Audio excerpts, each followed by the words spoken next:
Dan kita akan ulas kasus dugaan korupsi pengadaan infrastruktur menara BTS 4G serta pengadaan infrastruktur pendukungnya di Badan Aksesibilitas dan Telekomunikasi serta Informasi atau Baktikominfo. Sore hari ini kita telah tersambung via sambungan Zoom bersama dengan peneliti Pusat Kajian Anti Korupsi atau PUKAT UGM, Zainur Rohman. Selamat sore, Assalamualaikum Mas Zainur.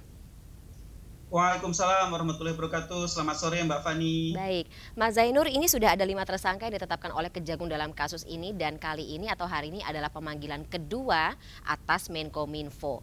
Kalau melihat bagaimana alur pemeriksaan sampai dengan saat ini di Kejagung, Mas Zainur, apakah akan ada tersangka baru dalam waktu dekat? Ya, sepertinya arah ke sana ada ya. Pasti kejaksaan ingin mengetahui peran dari Menkominfo.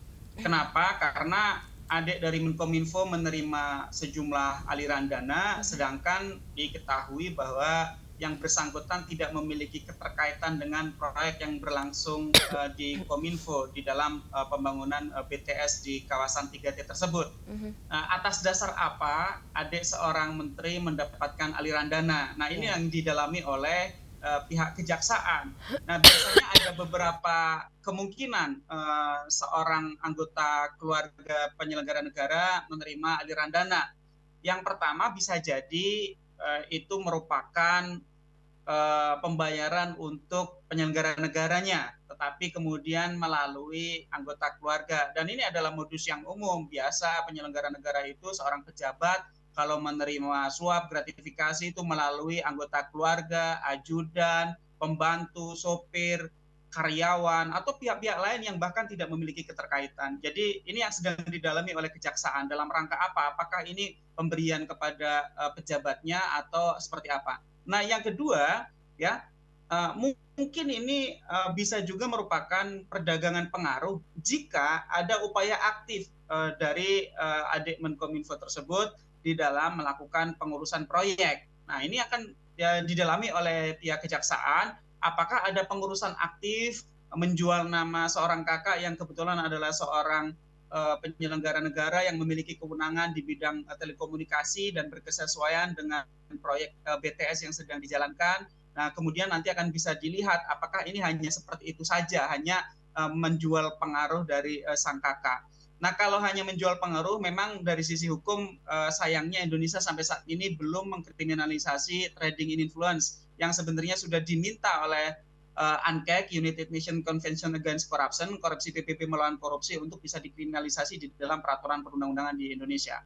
Nah, yang ketiga, yang ini juga sepertinya ada arah dari kejaksaan melihat kemungkinan ada atau tidaknya tindak pidana pencucian uang, ya. Jadi bisa ya seorang anggota keluarga itu menjadi sarana pencucian uang dari seorang penyelenggara negara. Kenapa? Karena pencucian uang itu dimaksudkan agar seakan-akan uang hasil kejahatan itu merupakan dari penghasilan yang sah dengan cara ditransfer berulang kali, diputar-putar, hingga kemudian dimasukkan kepada bisnis dan seterusnya.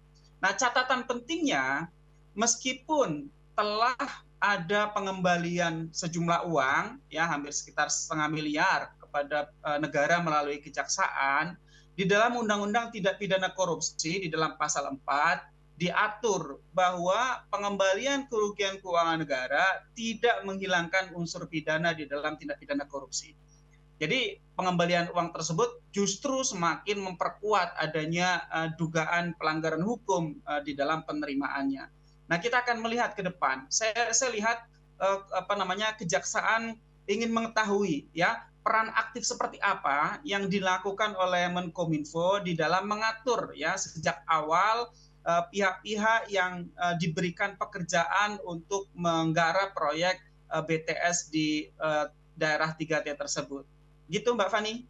Baik, ya sebenarnya walaupun memang kalau menurut kata Mas Zainur tadi gitu tidak ada atau belum masuk dalam sebuah pasal pidana ketika seorang anggota keluarga dilibatkan dalam sebuah proyek, tapi melihat bagaimana posisi dari sang kakak yang merupakan katakanlah kursi tertinggi begitu dalam Kementerian Kominfo, ini juga sudah menyinggung asas kepatutan begitu ketika anggota keluarga menjadi salah satu pihak yang terlibat walaupun tidak punya hubungan hukum dengan kementeriannya.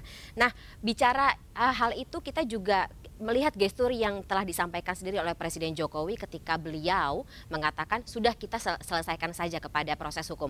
Apakah menurut Mas Zainur perspektif ini sudah terlihat bahwa ya sudah Presiden sendiri sudah melepaskan, silahkan kalau mau dikatakanlah ya sudah masuk dalam proses pidana atau proses pemeriksaan hukum? Ya, tentu meskipun seorang anggota keluarga belum tentu bersalah secara pidana, tetapi ada beberapa pasal yang juga bisa dilihat sebagai kemungkinan bisa diterapkan oleh kejaksaan, Mbak Fani. Yang pertama, dengan pasal penyertaan, pasal 55 di dalam KUHP. Jadi satu tindak pidana korupsi itu memang biasanya dilakukan secara berkelompok, secara bersama-sama.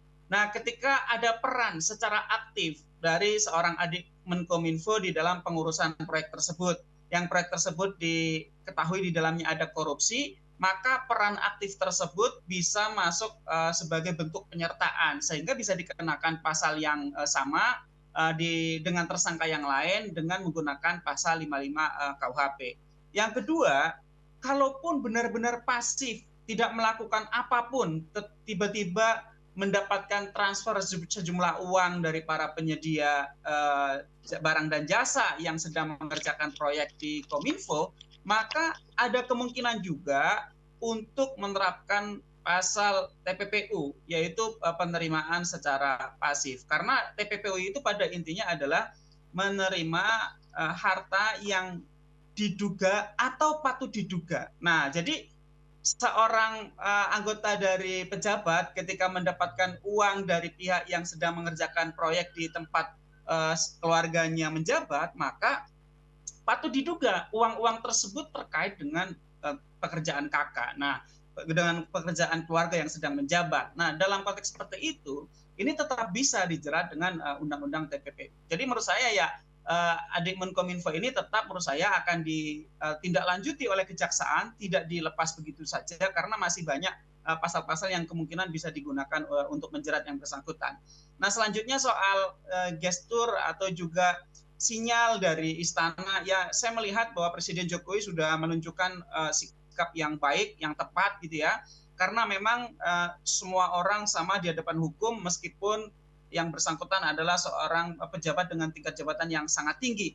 Nah, pernyataan dari Presiden itu menunjukkan adanya dukungan bagi aparat penegak hukum untuk dapat memproses kasus korupsi BTS ini sesuai dengan peraturan yang berlaku. Dan kalau memang arah dari penyidikan yang dilakukan oleh Kejaksaan Agung mengarah kepada keterlibatan Menkominfo, saya sangat percaya Presiden tidak akan menghalangi proses itu. Kenapa? Karena justru proyek BTS ini kan juga ingin mewujudkan ya cita-cita dari Presiden untuk adanya transformasi digital.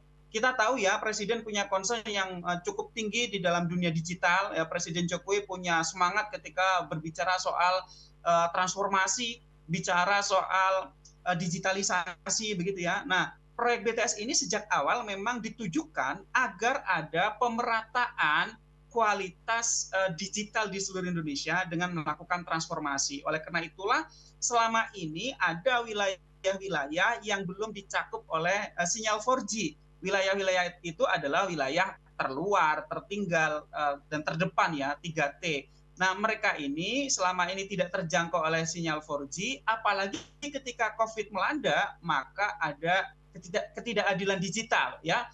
Sehingga transformasi digital itu melalui proyek pembangunan BTS di 3T ini penting agar warga di daerah 3T itu bisa menikmati fasilitas yang sama dengan warga negara lainnya untuk bidang pendidikan, untuk mendukung pekerjaan di mana masih ada work from home, untuk mendukung UMKM, dan untuk mendukung kehidupan secara keseluruhan. Sehingga saya pikir ya adanya korupsi di dalam pembangunan BTS di wilayah 3T ini justru ya berlawanan secara langsung dengan tujuan dan cita-cita Presiden untuk adanya keadilan digital melalui transformasi menggunakan proyek pembangunan BTS di Oke. 3T tersebut, Mbak Fani. Baik, baik, Mas Zainur. Terima kasih sekali atas insight yang komprehensif, Mas Zainur, terkait dengan pengadaan, ya ini lagi-lagi proyek yang sebenarnya niatnya baik ya, tetapi lagi-lagi dikendarai oleh kepentingan-kepentingan yang tidak baik atau dengan diniati tidak baik. Terima kasih sebelumnya atas waktunya Mas Zainur dalam MNC News Now sore Sama-sama, hari Mbak ini. Fani. Sehat selalu Mas Zainur, kita ketemu lagi di lain Sehat kesempatan. selalu. Sampai jumpa.